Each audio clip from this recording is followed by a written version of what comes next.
Por que aí você me pergunta, por que você está explicando a palavra costume à luz da Bíblia? É porque eu já estou cansado, e aí eu preciso dizer agora, de fazer vista grossa a muitas coisas que nós ouvimos no âmbito religioso, ou no mínimo de pessoas com pouca formação teológica ou de bom senso, que falam em nome de Deus, sentenciam pessoas com hábitos, com procedimentos, costumes diferentes do seu, como se aquele costume fosse um costume que é um mandamento.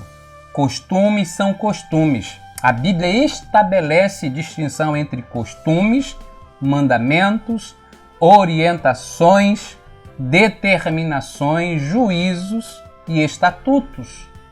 Como você pode saber disso, Douglas? Aí eu vou dizer para vocês o último verso da gente. Até aquele dia eles faziam conforme, ou seja, os procedimentos. Então a palavra kemispat, que é uma das palavras para se referir a costume, ele está dizendo que as primeiras sentenças, as primeiras emissões, eles seguiam ainda os costumes antigos. E aí ele vai dizer que esses costumes antigos, ou esses costumes, esses mispat, esse kemispatim, que seriam as sentenças, as emissões de juízos, ou o entendimento comum das nações, não eram os procedimentos e as ações que foram prescritas por Deus. Observem que esses costumes tinham a ver com o agir, com o fazer, com o proceder, com usar ou praticar algo. E aí ele estabelece uma diferença entre Kamispatim, Harishonim, conforme os primeiros juízos, os primeiros costumes, dos estatutos, Rokotam, os seus estatutos, Mispatam, os seus juízos. Mas juízo de quem? De Deus. E ele vai usar uma outra palavra, a palavra Torá e a palavra Mitzvah. Então, quando se refere a Deus, qualquer orientação ou prática de vida, e aí é que está, os mandamentos de Deus, eles são apresentados agora, as sentenças determinativas sobre um povo, para efeitos legais e religiosos, são descritos como Hukot, ou seja, estatuto, Mispatim, sentenças ou juízos, Torá, que é instrução, e Mitzvah ou Mitzvot, mandamentos. As leis de Deus são uma coisa, gente. Costumes são outros. Então, como é que eu defino o costume? E aí eu vou aqui. São práticas sociais frequentemente são adotadas, que são adotadas ao longo do tempo e que, em função de se repetirem constantemente, elas passam a ser reputadas como aceitáveis, elas passam a ser reputadas como corretas, acabam por se tornar obrigações para um grupo social dentro de uma cultura de sociedade, ou seja, para a cultura das sociedades ou dos grupos sociais. Ou seja, tem a ver com costumes. O que é um costume? São práticas sociais que se repetem ao longo dos anos, que se cristalizam dentro de uma cultura da sociedade e elas passam a ser entendidas por essa comunidade, por esse grupo social ou por esta sociedade como obrigações. E aí a gente precisa dizer que costumes são obrigações sociais, elas não são mandamentos bíblicos, gente. A gente tem que parar. Eu tenho cansado de ouvir pessoas citando, por exemplo, alguns anos atrás, falando sobre usos e costumes, alguém para se referir à proibição do uso de pintar, por exemplo, de tingir as unhas, de pintar as unhas. Um determinado ministro do Evangelho reportou-se ao livro de Êxodo, no capítulo 10, versículo 26, a última parte, que diz assim: nenhum casco de animal ficará para trás. O que tem a ver o casco de um animal com a unha de uma mulher ou a base estabelecida no dedo de um homem? Me respondam, senhores. A não ser que as mulheres sejam consideradas vacas e os homens bois. E aí eu me pergunto, é isso que o texto quer dizer? Não. Eu já estou cansado de ignorar que líderes religiosos que falam em nome de Deus desconsideram completamente princípios exegéticos, que desconsideram a hermenêutica, que desconsideram os princípios que norteiam uma boa interpretação das Escrituras e falam em nome de Deus como se fossem doutores do conhecimento, quando na verdade são cegos que tendem e querem ser guias de novos cegos. São mudos que querem comunicar seu mandamento, fazer ouvir sua voz sem som algum, e muito menos desconhecendo a linguagem das Libras. Então, a gente tem que diferenciar. Ainda vou parar mais. Aí agora vai ser mais, olha querido, está na Bíblia também, eu posso provar, lá no livro de Provérbios 22, versículo 28, não removam os marcos antigos que puseram os vossos pais. Irmãos, isso não tem a ver com costumes. Isso tem a ver com o entendimento do que era de direito de propriedade, as dimensões da propriedade que haviam sido estabelecidas pelos juízes na divisão das terras, dos lotes, daqueles que habitavam dentro da terra de Israel. Isso nada tem a ver com costumes. Porém, as pessoas acreditam e acham que, em função disso, estão usando o texto de forma correta. Então, eu preparei esse vídeo para dizer para os líderes religiosos, em primeiro lugar, estudem. Vão para uma instituição teológica, sabe, para um seminário, para uma faculdade teológica, vai estudar. Primeira coisa, estude. Estude. Os tempos que nós vivemos hoje é diferente dos tempos que se viviam antigamente. Por exemplo, o que são costumes? Eles estão relacionados às práticas sociais e culturais de sociedades e grupos sociais.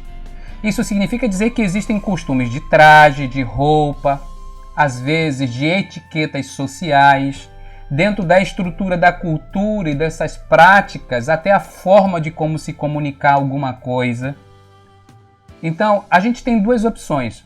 Uma, ensinar a Bíblia corretamente, mostrando que costumes, são práticas que nós adotamos. Por exemplo, é uma coisa interessante que fala sobre uma nova convertida, se é que eu posso chamar assim, que é o caso de Ruth com Noemi. A Ruth, quando o seu marido morreu, e a Noemi retornaria para a terra de Israel, ela disse, olha, o teu povo é o meu povo, o teu Deus é o meu Deus. Quando ela diz o teu povo é meu povo, ela estava dizendo que ela se colocaria sobre os novos costumes, sobre novas práticas, sobre nova forma de perceber o mundo, que era a forma da sociedade judaica daquele tempo, de viver, de praticar, de se conduzir, de agir conforme com. O teu povo é meu povo e o teu Deus é meu Deus. Então a gente tem que separar o que são práticas sociais relacionadas à nossa forma de convivência social do que são mandamentos bíblicos. E o teu Deus é meu Deus, das realidades de fato espirituais. Então a gente precisa ensinar costume como costume, gente, não como doutrina. Costumes não são doutrinas. Me perdoe. Se alguém discorda, por favor, fique à vontade. Ok? Mas ao longo desses 25 anos dando aula de teologia em diversas instituições religiosas, até hoje ninguém conseguiu demonstrar de forma satisfatória que costumes são mandamentos bíblicos, porque não são. Mandamentos bíblicos são estatutos, juízos, instruções ou leis e mandamentos que foram dados por Deus, não costumes. Aí você me pergunta assim, agora o que eu vou fazer? Para onde eu vou? O que eu faço da minha vida? Meu irmão, você tem duas opções. Agora eu vou me referir a membros e cristãos que estão nas igrejas por aí. Meu irmão, se você não vive com esse costume, tu se sente agredido, saia de onde você está, meu irmão. Procure uma outra igreja para você se congregar.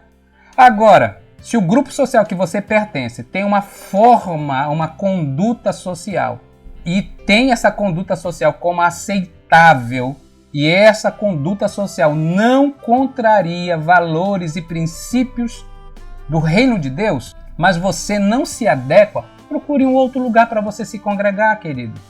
Não tem problema nenhum, você não está pecando, você não está agredindo, você não está se desviando, ok? Agora, o que também não é possível é que líderes religiosos transmitam os usos e costumes para o povo de Deus como se fossem mandamentos que não são. Isso também está errado. Então, o que está errado? Pessoas que estão na igreja, que não concordam com os costumes das pessoas e querem que as pessoas se adequem a ela e não ela se adeque ao grupo. Se adeque ao grupo. Se você não consegue se adequar ao grupo, saia dele, vá procurar um outro lugar para congregar. Ah, porque no meio da pentecostal, não sei de onde. Meu irmão, vá procurar outra igreja cristã. Se reúna lá. Sinta-se à vontade. Eu também tenho que entender que eu não posso julgar o outro pelos meus costumes. Que cada família tem costumes, hábitos e valores diferentes. O que tem que haver é você não fugir Derech Haim, do caminho da vida. Derech Adonai, do caminho do Senhor. O que é esse caminho do Senhor? É a conduta que Deus deseja que você tenha. Porque costumes têm a ver com práticas. E se os seus costumes levam as pessoas a adotarem valores que são contra o reino de Deus, deixe de praticá-los. Não queira mudar o grupo onde você está, ok? Se te incomoda a forma como ele vive, procure outro lugar, querido. Deus te abençoe, vá com Deus, sabe? Eu não estou falando no sentido aqui pejorativo, não. Mas por que eu coloquei dessa forma? Porque em algum momento isso acaba chegando a um limite fora do comum. Que pessoas que falam em nome de Deus transmitem costumes e práticas sociais como se fossem doutrinas cristalizadas e não são. São práticas sociais.